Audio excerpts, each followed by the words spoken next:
Hello and welcome to this week's Key Stage 3 science lesson, which is called Pressure in Liquids, and it builds on what we learned last week. By the end of this lesson, hopefully you'll be able to describe the relationships between pressure and depth in liquids and apply that to some everyday examples. Before we start with today's lesson, Pressure in Liquids, I'd like to look back at lesson 1 and 2. So lesson 1 was on moments, and we got a question on that, and lesson 2 was on general pressure, and we got a question on that too. So pause the video now, attempt the 2 questions, and we'll check your answers in a short while. Okay, so question 1 says a girl with a weight of 350 newtons, that's the force, sits 2 meters away from the pivot of seesaw. Calculate the moment created, and if you remember, a moment is the turning effect of the force. So as she sits on the seesaw, it's going to create a moment. The seesaw is going to turn. So the equation is moment is equal to distance in meters times force in newtons, and if we plug the numbers into the calculator, it's 2 meters times 350 newtons, so the moment is 700 newton meters. In the second question, a boy kicks a football with a force of 120 newtons. The area of his foot that touches the ball is 12 squared centimeters. So calculate the force applied to the ball. So this equation sometimes is a little bit more difficult to recall. Pressure is equal to the force applied divided by the area. So it would be 120, which is our force, divided by 12 squared centimeters. So the answer would be 10 newton centimeters squared. Well done if you got those right. If you struggled with those or you've not seen that before, maybe you need to watch videos 1 and 2 in this series. You've probably all been in a swimming pool or in the sea, and you get that urge to swim underneath the water. And particularly if you're in a swimming pool, you see the bottom of the pool and you want to touch the bottom. And as you start to swim down, things start to change and you start to feel a little strange. Your body starts to feel a little weird, and in particular in your head. Your ears start to feel it. And that sensation is because the deeper down you go in the water, the pressure increases.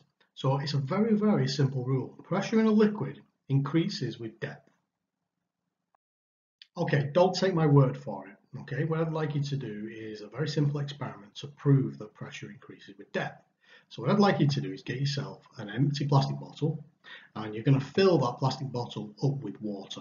Okay, now you're going to take it to the sink and you're going to leave it in the sink and you're going to leave it underneath the cold water tap. Now, when you've got it in position, what I'd then like you to do is go and get yourself a compass or a needle or something with a sharp point, and you're going to make 3 holes in the bottle. And you're going to make one at the top, one in the middle, and one at the bottom. Now, it's really important that it's under the cold water top, because as soon as you put those holes in, the water is obviously going to come out. And I'd like you to keep that water trickling in, so that in effect, the water still stays full of water. Okay, so have a go at that. Pause the video now, go and set that up, and then we'll come back and we'll see what your results were. Okay, what did you find then? Did you find something that looked like this? Did you get 3 spurts of water coming out that looked a little bit like that? If you take the one at the bottom, the hole at the bottom has more water on top of it than the other 2 holes. So therefore the water is under more pressure, and therefore it squirts out really, really quickly. And that can be seen by the line that's drawn on the diagram. The one at the top has less water on top. So the water on top of that is exerting a much weaker pressure. So therefore it dribbles out of the hole. And that proves that water pressure increases with depth. Let's have a look at another real life example. Imagine you're in a swimming pool, you might be on holiday, and there's a ball and it's floating on the surface of the water. There's a really simple reason for that, and it's to do with forces. And the force of the football, its weight pushing down on the water, is equal to the force of the pressure of the water where it touches the ball. And we give that a special name, and that name is upthrust. And if those 2 forces are equal, then the ball will float. And the same principle can be applied to the reason why a ship or a boat may float. Now you've all done that thing. You see the ball and you swim over to it and you grab hold of the ball and you get it near your chest, and then what you're trying to do next is you drag it under the water. Yeah? So we've dragged the ball under the water. Now, the moment that you let go of that ball, we've got a problem. It's not really a problem, it's just science. You've still got the same weight pushing down on the ball. Yeah, that's the ball's weight, it's the force pushing down.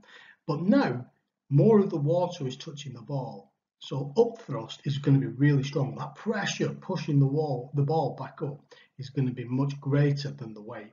And so only one thing can happen. And you've all done it.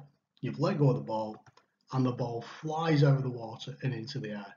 And eventually it hits the surface of the water again, and we're back to square one because weight and upthrust will be equal once more. So that's pressure in liquids.